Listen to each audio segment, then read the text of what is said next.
नमस्कार मित्रांनो, welcome to S class education.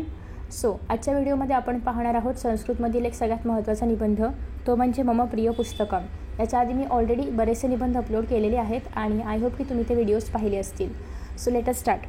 आता मम प्रिय पुस्तकामध्ये तुम्ही कोणत्याही पुस्तकाबद्दल लिहू शकता, ज्याही पुस्तकाबद्दल तुम्हाला लिहायचं असेल. जर तुम्ही याच्या आधी याच्यावरती ऑलरेडी निबंध लिहिला असेल तर, जर तुम्ही नव्यानेच आजच निबंध लिहायला सुरुवात करणार आहात किंवा आजच म्हणजे नव्यानेच तुम्ही याच्यावरती आधी कधी निबंध नाही लिहिला आहे, तर तुम्ही हा निबंध आहे असं लिहू शकता. तुम्हाला हा निबंध 5 पैकी 5 मार्क मिळून देईल. ओके. मम विद्यालये बृहत् पुस्तकालय. आमच्या विद्यालयामध्ये खूप मोठं असं पुस्तकालय आहे. यत्र उपविश्य अहम बहूनी पुस्तकानि पठामि. आणि इथे बसून मी खूप सारे पुस्तकं वाचतो. संस्कृते मम प्रियम पुस्तकम श्रीमद्भगवद्गीता इति अस्ति. संस्कृतमधील माझे प्रिय पुस्तक श्रीमद्भगवद्गीता हे आहे. एतस्य अन्यत् नाम गीतोपदेशः इति अपि वर्तते. याचं अजून एक नाव किंवा आणखी एक नाव गीतोपदेश असं आहे.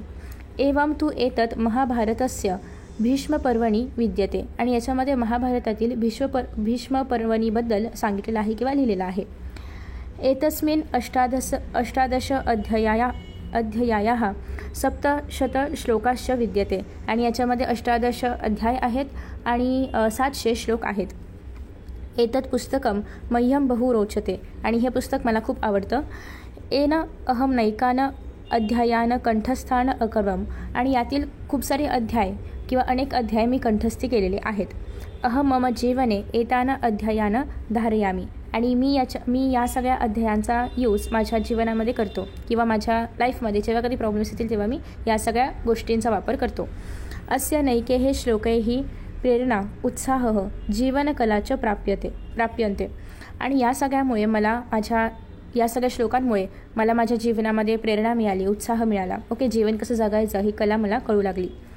अत श्रीमद्भगवद्गीता मम प्रियम पुस्तकं भवति. आणि त्यामुळेच श्रीमद्भगवद्गीता हे माझं आवडतं पुस्तक आहे किंवा मला प्रिय असणारं पुस्तक आहे.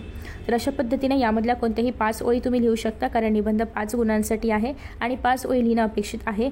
आता याच्यामध्ये जी पहिली ओळ आहे मम विद्यालये, ही जी ओळ आहे पूर्ण पठामीपर्यंत, ही ओळ माझ्या आवडत्या पुस्तकाशी निगडीत नाही आहे. त्याच्यामुळे तुम्ही ही ओळ लिहिलीत आणि तुम्हाला 5 पैकी 5 मार्क मिळतील असं नाही.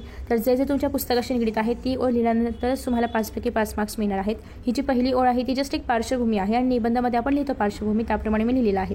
पण तुम्हाला जर लास्ट मोमेंटला निबंध पाठ होत नाही आहे, तुम्ही स्किप करू शकता आणि डिरेक्टली संस्कृते मम प्रिय पुस्तकांपासून स्टार्ट करू शकता. ओके. मेन ज्या 5 ओळी आहेत त्या तुम्ही यामधून लिहा. जर तुम्हाला खूप चांगला आणि इम्प्रेसिव्ह निबंध लिहायचा असेल तर तुम्ही याच्यामध्ये सुभाषित वापरू शकता. बट लास्ट मोमेंटला जर तुमचं सुभाषित पाठ होत नसेल तर प्लीज ते इन्क्लूड करू नका. त्याच्यामुळेच मी याच्यामध्ये इन्क्लूड नाही केले, कारण लास्ट मोमेंटचा हा व्हिडिओ आहे. आता तुम्ही सुभाषित लगेच पाठ करू शकत असाल तर वेल अँड गुड, नसेल तर काही गरज नाही आहे. फक्त तुम्हाला 5 ओळी लिहिणं गरजेचं आहे. जर तुम्हाला 5 पैकी 5 मार्क्स हवे असतील तर एखादी ओळ एक्स्ट्रा लिहा, चांगलंच आहे. आय होप तुम्हाला हा व्हिडिओ आवडला असेल. Thank you so much for watching this video. See you in the next video. Bye bye.